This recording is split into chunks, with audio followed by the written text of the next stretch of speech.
Baik, salam saat Islam kita nisib NIM 104 2021 0083. Saya mahasiswa dari Institut Agama Kristen Negeri Kupang, Prodi Bimbingan Konseling. Dari sini saya akan membacakan hasil jurnal saya dengan judul Sikap Hidup dari Sudut Pandang Etika Kristen.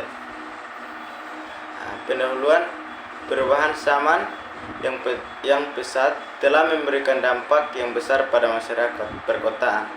Hal ini terlihat dari perubahan sikap hidup masyarakat yang semula sangat terkait dengan agama, budaya, sekarang telah beralih menjadi masyarakat yang sekuler yang tidak lagi berpedoman pada nilai dan moral agama. Oleh sebab itu, masyarakat perkotaan lebih menyukai perkara atau persoalan yang tadinya rumit dengan berbagai upacara dan tata keramanya telah berubah menjadi lebih menyukai upacara yang sederhana daripada harus mengikuti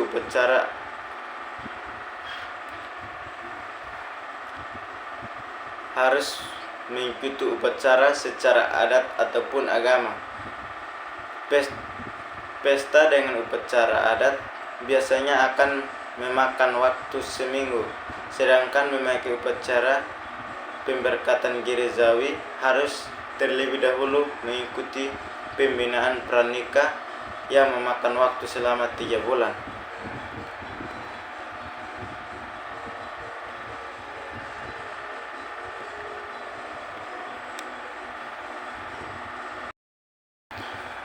Berikut gambaran umum etika. Dengan adanya tawaran dunia sekuler yang sangat duniawi, masyarakat Kristen yang lebih cenderung tidak lagi berpijak pada peraturan yang dibuat gereja. Mereka bukan tidak mengerti upacara gerejawi itu penting, tetapi mereka lebih senang dengan tindakan yang tidak sama dengan apa yang sudah ditentukan. Dapat dikatakan mereka lebih cenderung pedoman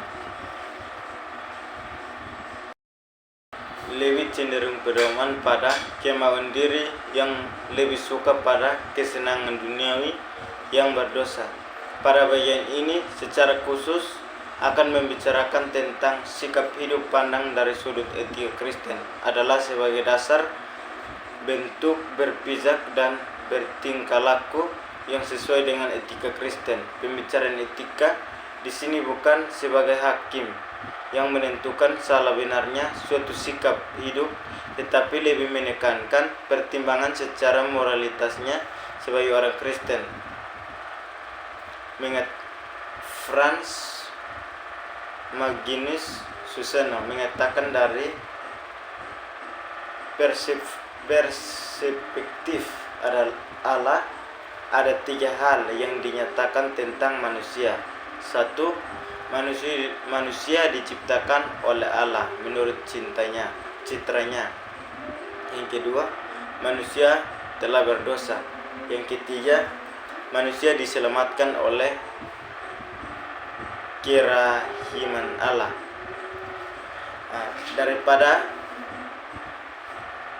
Dari apa yang dikatakan oleh Franz Magnus Suseno dapat dipahami bahwa sebenarnya manusia adalah segambar dan serupa dengan Allah, makhluk ciptaan yang sempurna dan berbentuk gambar dan rupa, karena merupai gambar dan rupa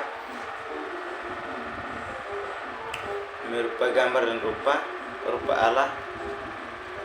Dalam teologi sistematika mengikuti perkataan seseorang sarjana berhaluan evolusi, ambang menulis diciptakan dan dari debu dengan suatu tindakan. Yang berikut pengertian jemaat terhadap etika. Secara khusus, jemaat yang penulis gembalakan kebanyakan orang Kristen yang berasal dari latar belakang bukan Kristen. Orang-orang Tionghoa ini adalah kental dengan budaya dan adat kebiasaan yang mereka dapat dari warisan orang tua. Adat kebiasaan mereka dapatkan dari warisan orang tua, adat kebiasaan budaya, cara berpikir dan bertindak jemaat masih berbental. Sedangkan kekristenan dengan pandangan etika barulah mereka pelajari, ketahui setelah percaya kepada Tuhan Yesus. Lagi pula lingkungan hidup mereka berada dan selalu berhubungan dengan masyarakat Tiongkok yang masih memiliki secara berpikir dan bertindak yang sangat terikat dengan warisan nenek moyang, orang tua, adat, kebiasaan, budaya. Oleh sebab itu, pandangan-pandangan hidup, keputusan yang diambil oleh jemaat masih banyak yang mental sebelum menjadi Kristen seperti dewa yang dulu disembah. Demikianlah mereka beranggapan dengan Allah dalam Yesus Kristus. Jika diberi persembahan perbuatan salah juga akan dijadikan benar. Yang berikut beberapa pandangan etika Kristen. Perjumpaan budaya, adat, kebiasaan dengan Injil tentu menimbulkan persoalan sendiri. Namun bagaimana juga jemaat Tuhan haruslah dibina, diberi pengertian dengan kehidupan kekristenan yang benar, yang bersandar dan berdasar pada Alkitab, sebagaimana perkataan yang beranggapan tak dapat tidak dalam jiwa dan cara berpikir suku bangsa itu haruslah ada suatu yang membuat mereka lebih bersedia daripada golongan-golongan lain untuk menerima Injil. Jiwa yang sudah terbuka untuk menerima Injil perlu mendapatkan pembinaan pengertian tentang kehidupan yang sesuai dengan iman. Yang berikut dari Perjanjian Lama.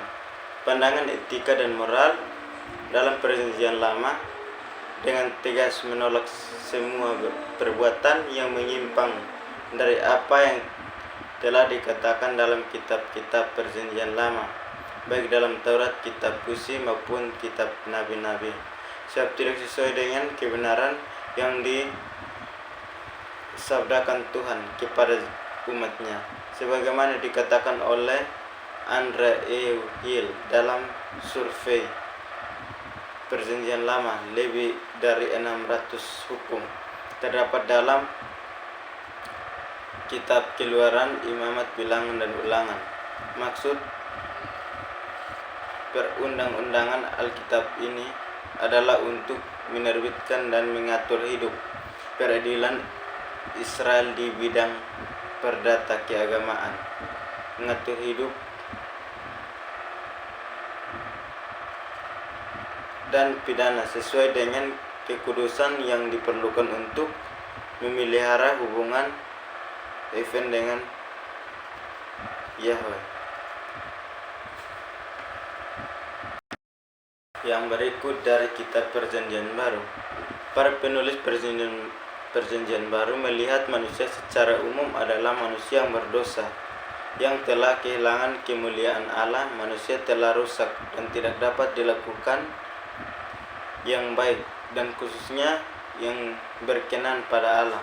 Demikian juga nilai perbuatannya sama sekali tidak memberikan apapun untuk mengubah kelakuannya di hadapan Allah, apalagi memberi nilai keselamatan kekal.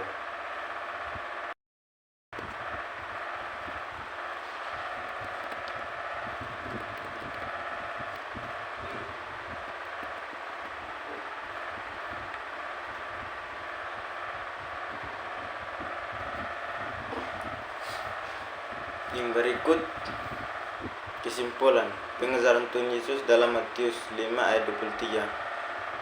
Tetapi aku berkata kepadamu, setiap orang yang memandang perempuan serta menginginkan sudah berzina dengan dia di dalam hatinya. Pengajaran Tuhan Yesus ini dengan jelas mengatakan kepada kita bahwa dosa itu bukan setelah melakukannya tanpa perbuatan nyata pun. Dosa dapat merajalela dalam diri manusia. Karena itu ketika perasaan mengingininya timbul dalam hati dan pikirannya untuk memiliki dan melakukan, maka orang tersebut sudah melakukan perbuatan dosa. Baik, terima kasih. Ini hasil penjelasan saya.